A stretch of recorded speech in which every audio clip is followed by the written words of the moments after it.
You're watching BionicDance. Don't run on automatic, instead, please think.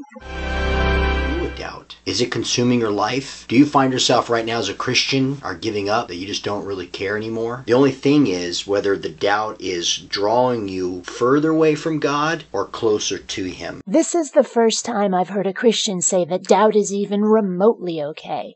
But is that really where he's going with it? Let's do this.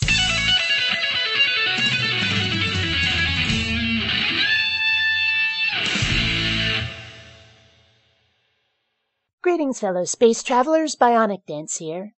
Doubt is the best way to reach atheism, or to affirm already held atheism, because doubt leads to investigation, which leads to examining gathered facts, which leads to rational, reasoned conclusions. And let's face it, religions don't exactly have the facts on their side, which is probably why doubt is such a huge no-no with most of them. You see, the thing about doubt is doubt does not mean unbelief. A lot of people in the church, that's how they kind of take it. They think, oh, he's having doubts. He's really not a Christian. You know, when you look at the word doubt and you think, yeah, I don't know, I have my doubts. What does that mean? What are you implying there? You don't have certainty. You don't have enough evidence, or there's not enough evidence that is compelling you to, with assurance, believe that something's going to change. Believe it or not, I was actually with him up until the change part, because unless he means changing our mind, nothing changes just because of doubt.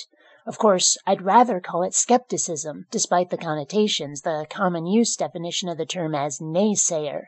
A skeptic actually wants to know the truth, but just doesn't reach any unjustified conclusions based on assumptions, incomplete data, or hearsay. In other words, much like an apistivist who very specifically doesn't use faith to reach their conclusions. So doubt isn't truly a bad thing. We oftentimes make it seem like it's a bad thing. When doubt is bad, it's when it leads to unbelief. You finally reject the truth. You reject, in this case, when it comes to Christianity, when it comes to salvation, that you reject that. And this is where he totally goes off the rails. And I wonder whether he even heard what he just said.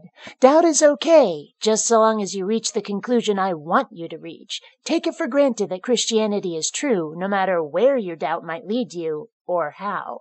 If he truly felt doubting was a good thing, he could allow for coming to conclusions that didn't fit his worldview. Your doubts were never dealt with. You never really addressed it, or you tried. But for whatever reason, whatever the root cause of that doubt is, and it just kept growing and kept festering and leads you down a path of unbelief, that's when, of course, it's wrong. So then what's the point of doubt? If you're only allowed to reach a certain conclusion, then doubt is redundant. Oh, I'm sure he's trying to say that doubt is only good if your search for facts turns up the truth. But it's by no means a foregone conclusion that the facts will lead to any religion, much less his. If the facts say anything at all, it's that religious claims don't fit them. But according to him, that's not okay. A lot of young people tell me, I didn't really deal with my doubts. As I was wrestling through my doubts, the church wasn't really there to help me. But you have to ask yourself, why is that? Because in pretty much every encounter I've had with the question of religious doubt, I've been told that faith is one of the most, if not the most, important parts of being a believer. Heck, it's called believer for a reason. I'm told that you're not supposed to investigate or have evidence, that not believing in the face of a lack of evidence or even contradictory evidence is one of the worst things you can do, that belief, no matter what, is one of the highest virtues. And with that as such a highly valued behavior, how can it possibly be expected that the church will be there for those struggling with doubt? I'm going to give you 3 different kinds of doubts, and we see this actually in Scripture, so hopefully when we go through each one, this will help you maybe understand kind of where your doubts are. The first one is found in John 10:26. In this passage, we see that the Jewish leaders, it says, they were unbelievers. They willfully rejected the gospel. They rejected Jesus as a Son of God. That's what we call volitional doubt. No matter what evidence, no matter what proof that you give those people, they were adamantly disbelievers in God. But now we're back to foregone conclusions, to begging the question, is it possible that they rejected your God because there isn't a God to be accepted, because they found this after looking at the facts?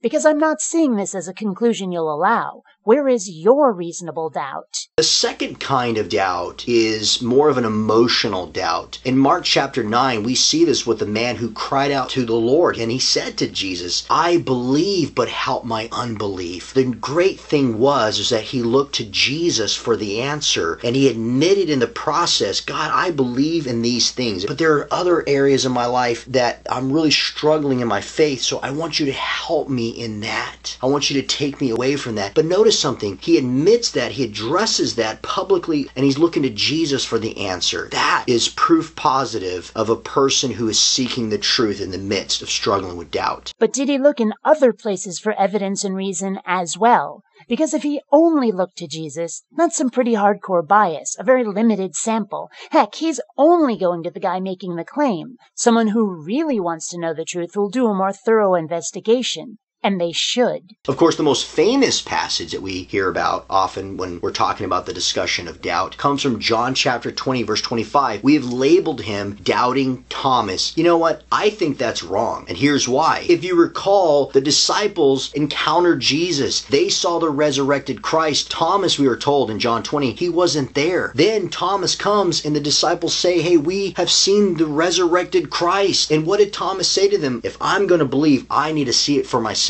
He laid it out there. And he says, listen, unless I see it physically and I see the preponderance of evidence, then I will believe. But right now I'm doubting because I don't have anything compelling me or telling me otherwise. That's a reasonable doubt. But when atheists say that about God, we're told we need to have faith. When we say God needs to show up like some big glowing beardy man up in the sky saying, here I am, we're told to get real, which is ironic when you think about it.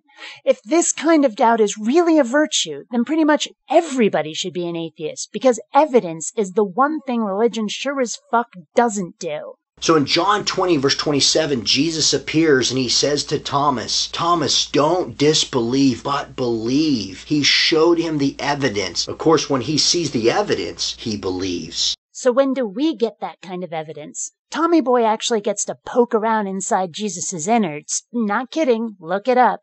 And it's after that when he starts thinking maybe the other disciples weren't just talking shit. Now, that's not the most scientific evidence ever, but it's better than we are ever given. When does our doubt get something similarly physical as evidence, something we can investigate in order to render faith unnecessary? Because that's what keeps me from thinking religion might have a point, the requirement of faith instead of being provided with testable facts.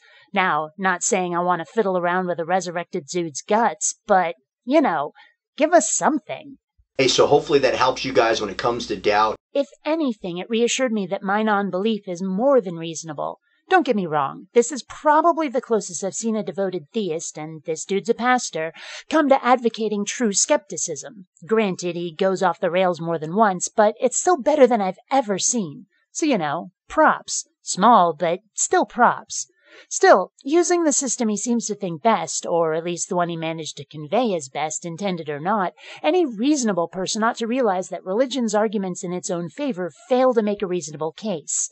Until next time, fellow space travelers, this is BionicDance saying don't run on automatic. Instead, please think.